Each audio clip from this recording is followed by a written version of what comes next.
Hello guys, welcome to my YouTube channel Lakshmi's kitchen. Lakshmi's kitchen में आप सभी का स्वागत है। तो चलिए, आज आप सब लोगों के लिए बहुत ही अच्छी रेसिपी लेके आए हैं। तो चलिए बनाना शुरू करते हैं। तो आ जाइए, सभी लोग बनाते हैं बहुत ही अच्छी और स्वादिष्ट रेसिपी। तो मैंने यहाँ पे बॉयल आलू ले लिए हैं। तो मैं यहाँ पे 2 बॉयल आलू ले रही हूँ। तो इनको क्या करना है, बॉयल आलू को आप इस तरीके से कद्दूकस ले लीजिएगा और इससे इस तरीके से कद्दूकस कर दीजिएगा, क्योंकि इससे जब करते हैं तो जो इसकी गांठें या गुठली सी होती हैं वो नहीं पड़ती हैं। तो इससे बहुत ही अच्छा कद्दूकस हो जाएगा। तो आलू जब भी आप इसका कोई भी भरता बनाते हैं या पराठे का, तो आप इस तरीके से कद्दूकस करिएगा। तो बहुत ही अच्छे पराठे, कचौड़ियाँ वगैरह जो भी बनाएंगे अच्छे से बनेंगी, फटेंगे भी नहीं, क्योंकि इस आलू को कद्दूकस कर देते हैं। तो मैं यहाँ पे आलू को कद्दूकस कर रही हूँ। तो आलू कद्दूकस कर लिए हैं। तो चलिए इसमें और भी चीज़ें ऐड कर रही हूँ। तो मैंने यहाँ पे प्याज ले लिया है, हरी मिर्च ले ली है, साबुत धनिया ले ली है, सौंफ ले लिया है। तो इन चीज़ों को मैं डाल देती हूँ। अगर आप भूनकर डालना चाहते तो इन चीज़ों को भूनकर डाल दीजिएगा। धनिया, जीरा वगैरह है, अगर आप इस तरीके से ऐसे डालना चाहते तो ऐसे भी डाल दीजिएगा। तो अब मैं यहाँ पर प्याज डाल रही हूँ। अगर आप प्याज डालना चाहते तो डाल सकते हैं, वरना आप स्किप भी कर सकते हैं। जो नहीं खाते हैं वो स्किप कर दें प्याज लहसुन। तो मैं यहाँ पे ओनली प्याज डाल रही हूँ। तो अब मैं यहाँ पे जीरा डाल रही हूँ। तो मैंने यहाँ पे जीरा भी ऐड कर दिया है। थोड़ा सा लाल मिर्च पाउडर, जैसा आप कम ज़्यादा तीखा पसंद करते हैं खाना, इस हिसाब से आप डाल सकते हैं। थोड़ा सा मैं यहाँ पे चाट मसाला, थोड़ा सा आमचूर पाउडर, थोड़ा सा मैं यहाँ पे जीरा पाउडर मैं डाल रही हूँ। थोड़ी सी मैं यहाँ पे हींग ऐड कर रही हूँ। तो इन सब चीज़ों को ऐड कर देना है। बहुत ही चटपटा और तीखा स्टफिंग बनकर तैयार होगी। तो अब मैं यहाँ पे थोड़ा सा काला नमक डाल रही हूँ। तो थोड़ा सा काला नमक डाल देना है। थोड़ा सा मैं सिंपल जो नमक, सादा नमक होता है, वाइट नमक, वो भी ऐड कर रही हूँ। तो मैंने इसको भी डाल दिया है। नमक आप अपने टेस्ट के अनुसार डालें। तो इन सब चीज़ों को अच्छे से मिक्स कर देना। थोड़ा सा मैं यहाँ पे अजवाइन भी डाल देती हूँ और थोड़ी सी मैं यहाँ कसूरी मेथी ऐड कर रही हूँ। तो इसको डाल दीजिएगा। अगर आपके पास हरा धनिया हो तो आप उसको भी काट के डाल दीजिएगा। तो मैंने यहाँ पे डाल दी है। चलिए इन चीज़ों को अच्छे से मिक्स कर लेते हैं। तो ये मैं थोड़ा सा चाट मसाला ऐड कर रही हूँ। तो आप इन सब चीज़ों को ज़रूर डालिएगा। आमचूर वगैरह हुआ तो इससे थोड़ा सा चटपटा मसाला बनकर तैयार होगा, जो इसकी स्टफिंग बना रही हूँ आलू की। तो बस इन सब को अच्छे से मिक्स कर देते हैं। तो एक बाउल में निकाल कर इसको रख लेते हैं। तो मैंने यहाँ पे सारी चीज़ें मिक्स कर दी हैं। तो मैंने यहाँ पे आलू की स्टफिंग को फ्राई करके नहीं बनाया हुआ है, सिंपल इसी तरीके से बनाया हुआ है, जिस तरीके से आप आलू का पराठे बनाते हैं। तो बस इस तरीके से बना लेना है। इससे क्या होता है कि जो स्टफिंग बनाते हैं वो बहुत जल्दी से बन भी जाती है और बहुत अच्छी इसकी जो टेस्ट आता है वो बहुत ही अच्छा टेस्ट आता है स्टफिंग का। तो बस इन सब चीज़ों को अच्छे से मिक्स कर देना। थोड़ा सा आप इसमें काली मिर्च पाउडर भी डाल सकते हैं। तो मैंने यहाँ पे थोड़ा सा काली मिर्च पाउडर ऐड कर दिया है। अगर आप डालना चाहते डाल सकते, वरना स्किप कर सकते। तो अब मैंने यहाँ पे आटा ले लिया है। तो मैं यहाँ पे गेहूं के आटे से बना रही हूँ, मैदा से नहीं बना रही हूँ। तो गेहूं के आटे को इस तरीके से आपको गूँध लेना है। थोड़ा सा इसमें रिफाइंड ऑयल, थोड़ा सा अजवाइन, थोड़ा सा इसमें नमक ऐड कर लेना है और इसको गूँध लेना है सिंपल तरीके से, जिस तरीके से पराठों के लिए गूँधते हैं। तो इस तरीके से आपको गूँध लेना है और इसको इसमें थोड़ा सा रिफाइंड ऑयल इस तरीके से लगा देना है और इसको चिकना कर लेना है। इस तरीके से आपको बना लेना है, जिस तरीके से रोटी बनाते हैं। तो अब मैं यहाँ पे बेलन ले रही हूँ। तो एक बेलन ले लेना है और इसको एक रोटी की तरह इसको बेल लेना है इस तरीके से। तो इसको ज़्यादा मोटा नहीं बेलना है, पतला ही बेलना है, ज़्यादा मोटा नहीं बेलेंगे।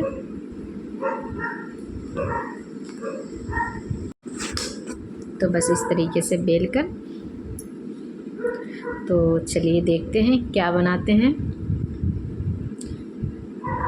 तो अब मैंने यहाँ पे एक छोटा सा गिलास ले लिया है, तो आप एक छोटा सा गिलास ले लीजिएगा, या फिर आपके पास छोटा सा कटोरी हो तो उसको ले लीजिएगा। तो इस तरीके से गिलास लेकर और इसके छोटी छोटी से इस तरीके से कट कर लेना है। ये देखिएगा।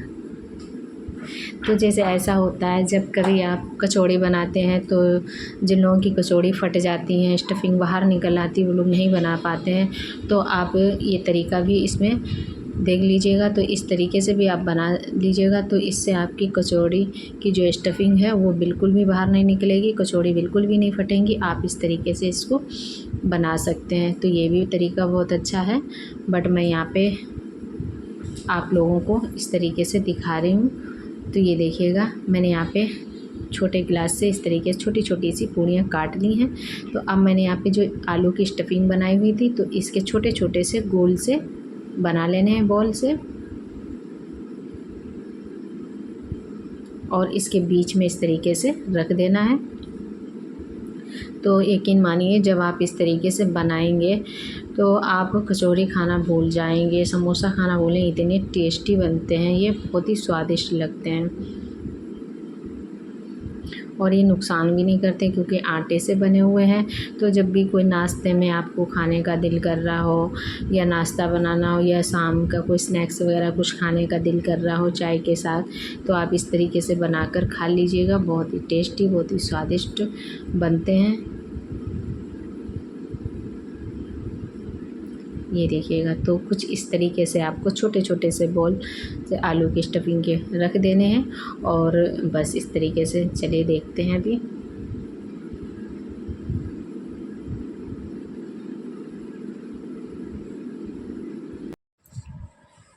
तो अब मैं यहाँ पे साइड से इस तरीके से निकाल लेती हूँ। तो इनको इस तरीके से निकाल लेना है, साइड जो मैंने यहाँ पे गिलास से कट की थी छोटी छोटी सी पूड़ियों से, तो ये साइड का बचा हुआ इस तरीके से निकाल लेना है। ये देखिएगा। तो इसको साइड से मैंने यहाँ पे निकाल ली है। तो कुछ इस तरीके से बनकर तैयार हो गए हैं। तो कितना आसान तरीका है, और कम समय में छोटी छोटी पूड़ियाँ बनाएंगे, फिर उनको बेलना पड़ेगा। इससे अच्छा है आप इस तरीके से बड़ी पूड़ी बनाइएगा, और इसके बाद छोटे छोटे से आप कटोरी या गिलास से कट कर दीजिएगा। तो मैंने एक बना कर रख दी है साइड में। तो चलिए दूसरी भी बना लेते हैं, इसके बाद मिलते हैं। तो मैंने यहाँ पे इस तरीके से बड़ा गिलास ले लिया। तो आपको इस तरीके से अगर बड़े से काटना चाहते तो आप बड़े गिलास से इस तरीके से काट लीजिएगा, तो थोड़ा सा बड़े बनकर तैयार होंगे। जिस तरीके से आप छोटा या बड़े दोनों चीज़ों से काट सकते हैं, बड़े गिलास या छोटे गिलास से, जिस साइज़ में बनाना चाहते हैं। तो बस कुछ इस तरीके से भी इसको निकालें। तो मैंने यहाँ पे दोनों चीज़ों से कट करके आप लोगों को दिखा दिया है। तो चलिए, तो मैं यहाँ पे इनको रख देती हूँ साइड में। तो बनाना शुरू करते हैं। तो मैंने यहाँ पे जो स्टफिंग कर कर रखी थी, तो बस आपको इस तरीके से दूसरी पूड़ी लेना है और इसके ऊपर इस तरीके से रख देना है। ये देखिएगा, और बीच में साइडों को इस तरीके से दबा देना है जिससे कि स्टफिंग बाहर ना निकले। ये देखिएगा। तो बहुत ही आसान तरीका है, बहुत ही सिंपल तरीका है और नया तरीका है। तो जब आप लोग इस तरीके से बनाएंगे तो आपकी स्टफिंग भी बाहर नहीं निकलेगी और बहुत ही आसानी से बन जाएगी, कोई भी दिक्कत नहीं होगी। तो बस इन साइडों को इस तरीके से आपको बंद कर देना है। तो होता है ना, बहुत से मोस्टली स्टफिंग निकल जाती है, कभी फट जाती है, तो आप इस तरीके से बना लीजिएगा। तो मैं यहाँ पे कुछ और बना रही हूँ। तो मैंने यहाँ पे इस तरीके से पिज़्ज़ा कटर ले लिया है। तो इस तरीके से आपको इसकी साइडों में छोटे छोटे से मैं यहाँ पे कट लगा रही हूँ। ये देखिएगा। तो इस तरीके से, तो मैं यहाँ पे इस तरीके से डिज़ाइन बना देती हूँ। ये देखिएगा। तो सभी में बस छोटे छोटे से साइडों से ही लगाना है, बीच में नहीं लगाना है। ऐसे स्टफिंग नहीं निकलेगी, अगर आप बीच में लगा दीजिएगा तो फिर स्टफिंग बाहर निकल आएगी। तो बस साइडों में इस तरीके से आपको डिज़ाइन दे देना है।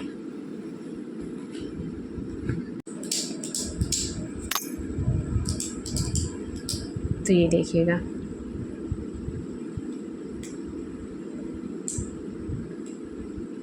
तो सभी साइडों को दबा देना है और इसके बाद इसमें डिज़ाइन दे देना है।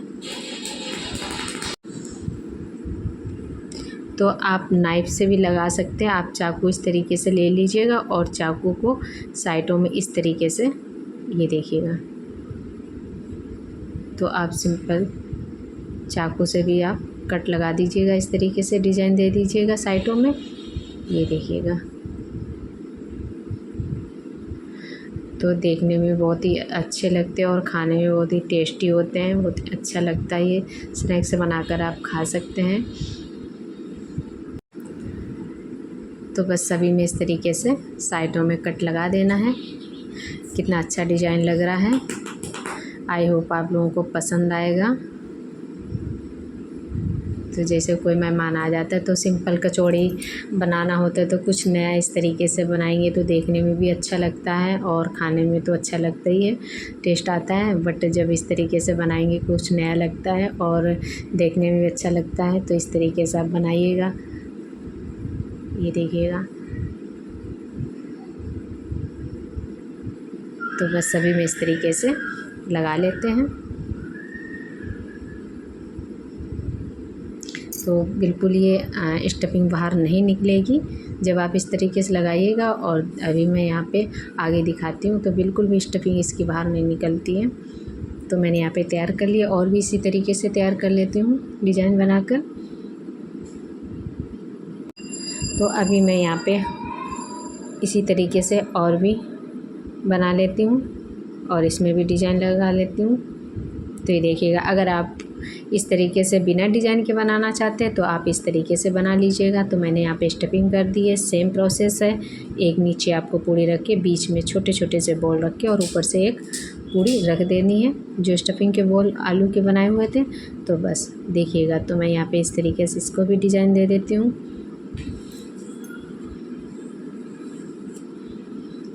तो इसी तरीके से सभी में दे देना है।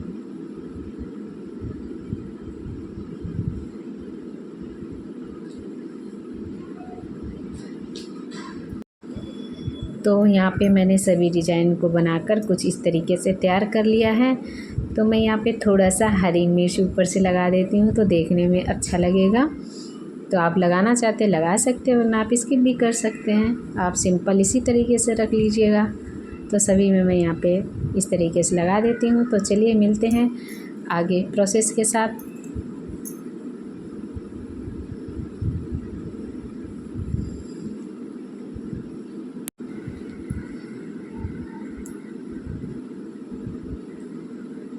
तो चलिए ये देखिएगा,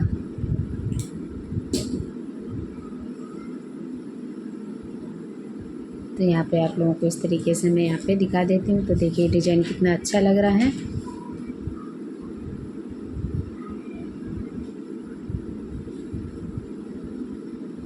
तो चलिए बनकर तैयार हो चुके हैं।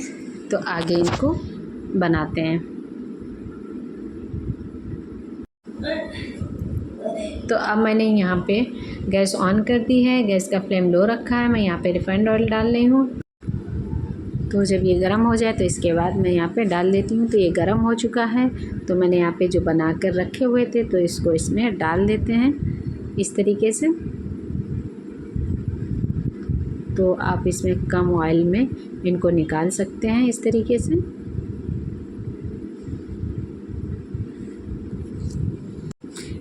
तो मैं यहाँ पे सभी इस तरीके से डाल देती हूँ और इनको अच्छे से लाल ब्राउन होने तक इनको पका लेना है इस तरीके से। तो ये नाश्ता झटपट बन जाता है। बस आलू बॉईल करना है, इसके बाद आप इस तरीके से आटे से बना सकते हैं, बहुत ही आसानी से बन जाता है। तो सभी यहाँ पे मैंने डाल दिए हैं। तो चलिए इनको अच्छे से पका लेते हैं ब्राउन होने तक। तो इनको पलट देते हैं। तो इस तरीके से एक एक करके इनको पलट देना है। तो दोनों साइडों से अच्छे से इनको पका लेना है। ये देखिएगा, तो जैसे ये पक जाते हैं, ब्राउन हो जाते हैं बिल्कुल लाल अच्छे से, तो फिर इनको एक प्लेट में सर्व कर लेना है। तो दोनों साइडों से अच्छे से सेक चुके हैं, ये देखिएगा। तो बिल्कुल रेड कलर हो गया इनका और ये बहुत ही क्रिस्पी बनते हैं। तो मैं यहाँ पे निकाल लेती हूँ एक प्लेट में। तो मैंने यहाँ पे एक प्लेट में निकाल कर रख दिया, और भी थे तो इसी तरीके से मैं सारे निकाल लेती हूँ। तो बनकर तैयार हो चुके हैं। तो मैंने यहाँ पे एक प्लेट में सर्व कर दिया है टमाटो सॉस के साथ। आप हरी धनिया की चटनी के साथ, आप चाय के साथ इसको ले सकते हैं। तो ये देखिए कितने अच्छे से पक चुके हैं बिल्कुल, ये देखिएगा। तो जो इनकी साइड्स हैं ये भी अच्छे से पक चुके हैं, बहुत ही कुरकुरे करारे बनकर तैयार हुए हैं। तो इनकी साइड जो है वो बहुत ही कुरकुरी बनी हुई है। तो देखिएगा कितना अच्छा नाश्ता बनकर तैयार हो चुका है। तो आप टमाटो सॉस के साथ खा सकते हैं। तो आप सबको ये रेसिपी कैसी लगी? बिल्कुल आसान तरीके से बनाई हुई। अगर आप लोगों को अच्छी लगी तो हमारे वीडियो को लाइक करें, शेयर करें, कमेंट करें और मिलते रहेंगे ऐसी नई नई और आसान तरीके की रेसिपी के साथ, बेसिक सी सामान के साथ, जिससे कि आप सभी लोग घर पे जो चीज़ अवेलेबल हो तो इससे आप बना सकते हैं। तो आप लोगों को आई होप बहुत ही अच्छी लगी होगी। तो आप हमारे चैनल को सब्सक्राइब करें और जो नए लोग आए हैं तो वो भी हमारे चैनल को सब्सक्राइब करें। Thank you, bye bye.